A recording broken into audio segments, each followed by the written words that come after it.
მოგესალმებით მეგობრებო. ეს არის არხი ავიაცია თვითმფრინავები. არხი აგრძელებს მუშაობას თქვენთვის. დღეს ვიდეოში მოგიყვებით თუ როგორ და რატომ ხდება უბედური შემთხვევები საავიაციო სფეროში. ამ ვიდეოში იხილავთ სიტუაციებს, რომლებიც ნამდვილად მოხდა და შეიტანა უდიდესი როლი სფეროს განვითარებაში. აქ განხილულია შეცდომები, რომლებიც დაუშვეს დისპეჩერებმა, პილოტებმა, პერსონალმა, რომლებიც მუშაობენ თვითმფრინავის მომსახურების სფეროში. ადამიანი რაც უფრო დატვირთულია და სტრესულ გარემოში მუშაობს, უშვებს უფრო მეტ შეცდომას. საავიაციო უსაფრთხოებაზე ზრუნავს ყველა ნებისმიერი ადამიანი, ვინც მუშაობს აეროპორტის ტერიტორიაზე. ზოგჯერ ადამიანებს გონიათ, რომ კატასტროფა ხდება მარტო პილოტის შეცდომის ან ტექნიკის დაზიანების გამო.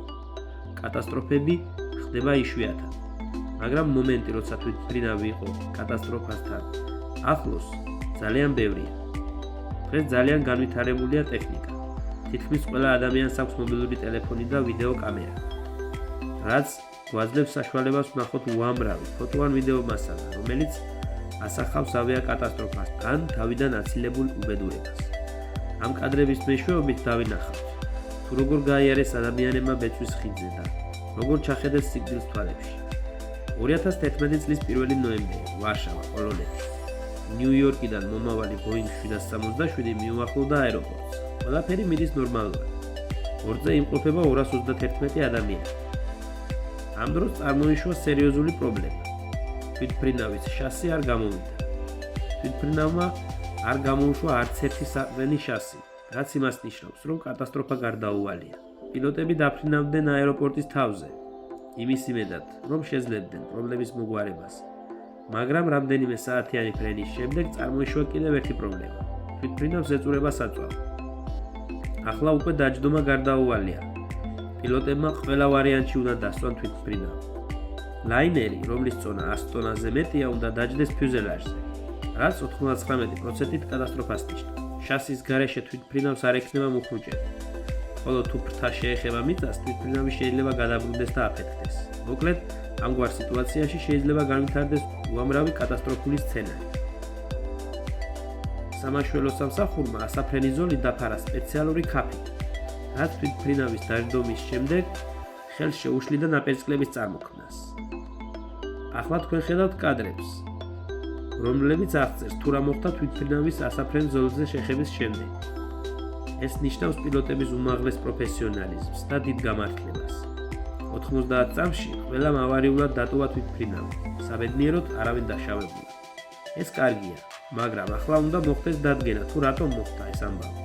თვითმფრინავს პრობლემა აფრენის დროს შეექმნა. როცა ლაინერი მოსწდა ასაფრენ ზოლს და პილოტმა შასი დაკეცა, დაზიანდა გიდრავლიკის მილი. გიდავლიკა კი არის თვითმფრინავის ძარღვები, სითხე-წნევის შედეგად წარმოქმნის ძალას, რომელიც ამოძრავებს თვითმფრინავს და მის უამრავ მოწყობილობას. მოკლედ, გიდავლიკის დაზიანების დროს თვითმფრინავის უმრავლესობას აქვს სარეზერვო ელექტრონული სისტემა, რომელიც შასის ჩამოშვებას უზრუნველყოფს, მაგრამ მისი გამოყენება მხოლოდ ერთხელაა შესაძლებელი. და აი დადგა მისი გამოყენების აუცილებლობა და სისტემამ არ იმუშავა. ასეთი რამ წარმოუდგენელია, მაგრამ მოდით გავიგოთ, რატომ მოხდა ყველაფერი. შასის მექანიზმის სამართი ორივე სისტემა იყო გაუმართავი. სპეციალისტები მალევე შევიდნენ თვითმფრინავში და აღმოჩნდა, რომ ელექტრონული სისტემა, რომელიც შასის მართვას უზრუნველყოფს, იყო გამორთული. ის გამოირთვა ავტომატურად. ამას ხედავთ ახლა კადრებში. ეს თეთრი რგოლი ნიშნავს იმას, რომ სისტემა გამორთულია. პილოტებს გაფრენის წინ ჩატარებული შემოწმების დროს დაავიწყდათ მისი ჩართვა. იმ დროს ჯერ კიდევ არ იყო ჩეკლისტში შეტანილი ყველა ავტომატური სისტემის შემოწმების აუცილებლობა. სპეციალისტებმა დაადგინეს, რომ მოწყობილობა იყო გამართული, ოღონდ გამორთულ მდგომარეობაში. თვითმფრინავი ამ წეების მეშვეობით ასწიეს 3 მეტრის სიმაღლეზე და სწორ მდგომარეობაში მყოფი ელექტრომექანიზმი ჩართეს. თვითმფრინავმა ჩამოუშვა შასი. ეს იმას ნიშნავს, რომ ძალიან პატარა უყურადღებობას შეეძლო გამოეწვია უამრავი ადამიანის დაღუპვა. ვერც ეკიპაჟის წევრებმა და ვერც ტექნიკურმა ჯგუფმა ვერ შეამჩნიეს, რომ ეს მოწყობილობა იყო გამორთული. ერთი თვითმფრინავის მომსახურებაზე მუშაობს ასობით სპეციალისტი. მათი შეუცდომელი მუშაობა არის გარანტი იმისა, რომ მგზავრები იფრენენ უსაფრთხოდ. აგერ კიდევ ერთი მაგალითი, თუ რამდენი ყურადღებაა საჭირო თვითმფრინავთან მუშაობისას. 2013 წელს ლონდონის ჰითროუს აეროპორტიდან აფრინდა თვითმფრინავი. მალევე მგზავრებმა ილუმინატორიდან შეამჩნიეს აი ეს. ხედავთ, რომ ძრავის კორპუსი არის დაზიანებული.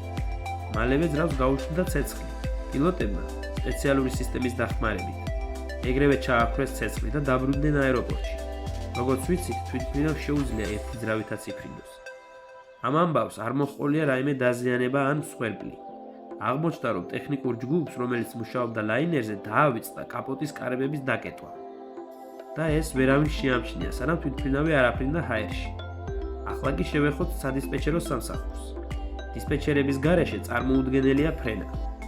ეს ადამიანები ორგანიზაციას უკეთებენ ფრენებს გადატვირთულ საჰაერო სივრცეში, აკონტროლებენ აეროპორტის ტერიტორიაზე თვითმფრინავების გადაადგილებას.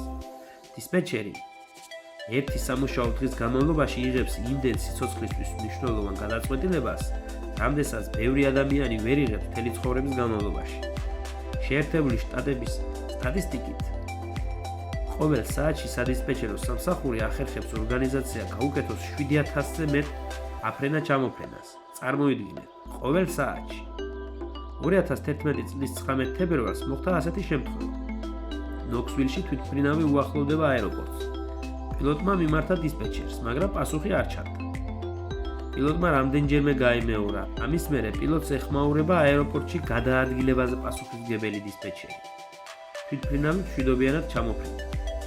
ხოლო შემდეგ გაირკვა, რომ საჰაერო კონტროლის დისპეჩერს უბრალოდ ეძინა. საქმე იმაშია, რომ აეროპორტში მუშაობა არის 24 საათიანი და აქ არავის ძინავს. მით უმეტეს მაშინ, როცა თვითმფრინავს ელოდებიან.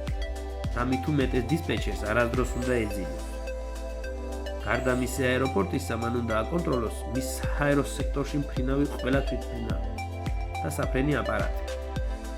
და რა მოხდა ნოქსვილში? დისპეჩერს, როგორც ავია ინდუსტრიაში მომუშავე ადამიანს, უნდა ჰქონდეს სპეციალური გრაფიკი, რათა ადამიანი იყოს დასვენებული და სამუშაოდ ვარგის მდგომარეობაში. ამ დისპეჩერმა კი რამდენიმე ცვლა შეუსვენებლად გადააბა და არ ჰქონდა დასვენების საშუალება. ასეთი შემთხვევა, რაც ნოქსვილში მოხდა, არ არის ერთადერთი. უარყოფითი სტატისტიკის ზრდამ, მაგალითად ამერიკაში, გამოიწვია მიდგომის გადახედვა. დისპეჩერეს დაუკანონეს გრაფიკი, რომელიც მაქსიმალურად უზრუნველყოფს მუშაობისთვის მცირე დროს. და კიდევ ერთი, სადისპეჩეროში უნდა იყოს მინიმუმ 2 დისპეჩერი, რათა არ მისცენ ერთმანეთს დაძინების საშუალება. წარმოიდგინეთ, არსებობენ აეროპორტები, სადაც ერთ დისპეჩერს უწევს ერთდროულად აკონტროლოს 15 და ხანდახან მეტი თვითმფრინავი. ალბათ ხვდებით, რაოდენ დიდი ყურადღება და საღი გონებაა საჭირო. ავია შემთხვევის კიდევ ერთი საფრთხის შემცველი სიტუაციაა სისწრაფე. როგორც ვიცით, ავია გადაზიდვების რიცხვი გაიზარდა. ასები ყველაფერზე მატულობს, მათ შორის საწვავზეც. ასევე დიდია გადასახადი აეროპორტებშიც. ამის გამო ბევრი ავიაკომპანიას აქვს მოთხოვნა, რაც შეიძლება მალე მოხდეს თვითმფრინავის მომსახურება და მისი გაშვება რეისში. არის რეისები, როცა 25 წუთში აეროპორტის რამდენიმე თანამშრომელმა უნდა მიიღონ თვითმფრინავი. ჩამოსვან ადამიანები, ჩამოტვირთონ ბარგი. ლაინერი უნდა დასუფთავდეს, შეივსოს საწვავით და ბარგით. ჩასხდნენ მგზავრები და ისევ დაბრუნდეს ჰაერში. ასეთ სიჩქარეში კი, რა თქმა უნდა, მატულობს შეცდომების რისკი. ხშირია შემთხვევები, როდესაც პერსონალი გადარბენის რეჟიმში უბრალოდ ვერ ასწრებს ყველაფრის ისე გაკეთებას, როგორც საჭიროა. ისევ 2011 წელი Southwest Airlines-ის თვითმფრინავი აფრინდა. როცა ლაინერი ასწდა დაახლოებით 8000 მეტრს, მოხდა გერმეტულობის დარღვევა. ანუ, ასე რომ თქვათ, თვითმფრინავის ფიუზელაჟს მოძვრა დიდი ალუმინის ნაჭერი. ასეთ დროს მგზავრებს უკეთებენ ნიღბებს, სადაც ჰაერი საკმარისია მხოლოდ 30 წუთისთვის. ამ დროში პილოტმა უნდა ჩამოიყვანოს თვითმფრინავის 3000 მეტრის მანძილზე. აქ უკვე ადამიანებს შეუძლიათ სუნთქვა ნიღბების გარეშე. პილოტი ასეც მოიქცა. ამის შემდეგ დისპეჩერებმა გაათავისუფლეს ავარიული თვითმფრინავის საჰაერო სივრცე და ლაინერი მშვიდობიანად დაჯდა უახლოეს აეროპორტში. მგზავრები დაუბრუნდნენ ცხოვრების რიტმს, მაგრამ ანერვიულიდნენ ექსპერტები. რატომ მოხდა ეს შემთხვევა? როდესაც თვითმფრინავს ფრენის დროს გაუჩნდა ხვრელი ფიუზელაჟზე. გამოძიება მაჩვენა, რომ ფიუზელაჟის დაზიანება გამოიწვია მეტალის კოროზია, ანუ ალუმინის ლითონს გაუჩნდა ბზარები, დროთა განმავლობაში და საბოლოოდ გატყდა ფრენის დროს, რასაც შეიძლება ასობით ადამიანის მსხვერპლი მოჰყოლოდა. ამის მსგავსი შემთხვევა იყო არაერთი და მიიღეს გადაწყვეტილება, რომ თვითმფრინავის სავალდებულო დეტალური ტექდათვალიერება გახდეს უფრო ხშირი. კოროზიის და ბზარების აღმოსაჩენად შეიქმნა უფრო დახვეწილი და ზუსტი ხელსაწყოები. მოკლედ, ამ ვიდეოში შევეცადე გადმომეცა თქვენთვის სიტუაციები და მომენტები, რომელთა თავიდან აცილება შეიძლება სწორი მიდგომების შედეგად. ხშირად იმის გამო, რომ 10 ადამიანის მაგივრად ამუშავებენ 800 და აკეთებენ კადრებზე ეკონომიას. ხანდახან ლაინერს არ ამოწმებენ ისე ხშირად, როგორც საჭიროა, რათა დაზოგონ რამდენიმე $1000. სწორედ ფულის და არასწორი მიდგომების გამო ხდება მსგავსი შემთხვევები, რომლებიც სულ არ მთავრდება ასე მშვიდობიანად, როგორც ზემოთ მოცემულ შემთხვევებში. ასევე ხდება სიტუაციები, როდესაც გამოუცდელი ადამიანები ხვდებიან თვითმფრინავთან ახლოს, რაც ძალიან დიდი საფრთხის შემცველია. აეროპორტი არის სპეციფიური ორგანიზაცია, სადაც უნდა მუშაობდნენ სწორად შერჩეული კადრები, ადამიანები, რომლებსაც აქვთ მაღალი პასუხისმგებლობის გრძნობა და ბოლომდე ითვალისწინებენ მათზე დაკისრებულ მოვალეობას. ასევე დიდი პასუხისმგებლობა ეკისრება ორგანიზაციას. მათ უნდა შეუქმნან პერსონალს სამუშაო პირობები, სრულყოფილი და სტანდარტთან შესაბამისი. აგრეთვე უნდა მიაწოდონ გამართული ტექნიკა, ეკიპირება თუ სხვა ინვენტარი, რათა სამუშაო შესრულდეს უნებლად, ნაყოფიერად და ხარისხიანად. მაშინ როცა ღამით ადამიანებს ძინავთ, ამ დროს აეროპორტის პერსონალი ასრულებს ურთულეს სამუშაოს, განურჩევლად ამინდისა.